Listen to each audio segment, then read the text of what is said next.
నశించిన దానిని వెదకి రక్షించుటకు మనుష్య కుమారుడు వచ్చినని అతనితో చెప్పాను. నశించిన దానిని వెదకి రక్షించడానికి. ఏం నశించిపోయింది?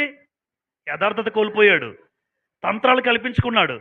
పుట్టించిన దేవుడు యథార్థంగానే పుట్టించాడు, కానీ యథార్థతను కోల్పోయాను నేను. ఒక్కొక్కలాగా ప్రవర్తిస్తూ ఉంటాను. ఒక్కొక్కరి దగ్గర ఆయన దగ్గర ఆయనలాగా, ఆవిడ దగ్గర ఆవిడలాగా, స్నేహితుల దగ్గర స్నేహితుల్లాగా. అంటే నేను యథార్థతను కోల్పోయాను తప్ప దేవుడిలో ఏం తప్పు లేదండి.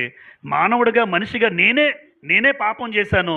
నేనే యథార్థతను కోల్పోయాను. ఏదైతే కోల్పోయానో ఆ కోల్పోయిన దాన్ని తిరిగి ఇవ్వడానికి యేసుప్రభు ఈ లోకానికి వచ్చాడు. రావాల్సిన అవసరం ఏర్పడింది. ఎందుకు? యథార్థత లేకపోతే మనుషులు దేవుడి దగ్గరికి వెళ్ళే అవకాశము లేదు. ఎందుకు లేదు? ఆయన యథార్థవంతుడు, ఆయన కుమారుడు ఎలాంటి వాడు. అలాంటి వ్యక్తిత్వం కలిగిన మనుషుల దగ్గరికి వెళ్ళాలంటే నేను కూడా ఎలా ఉండాలి? అది సంగతి. అందుకోసం యేసుప్రభు ఈ లోకానికి వచ్చాడు.